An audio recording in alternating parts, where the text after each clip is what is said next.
Let's go! Alam nyo na, eto, magluluto tayo ngayon ng Charlie Chan.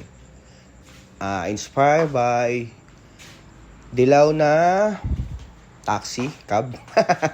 So eto, panoorin nyo lang sa video guys kung ano ang mga ingredients na ating kailangan. Ang gamit ko lang dito guys ay tensiometer guys, kaya kayo nang bahala mag-adjust.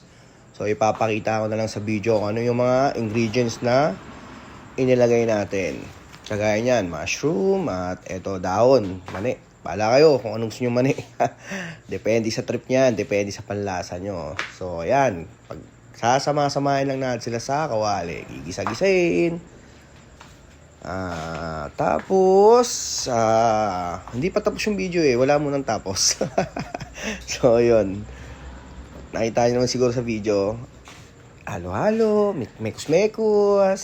So tingin ko naman mukhang masarap naman ang kakalabasan nito.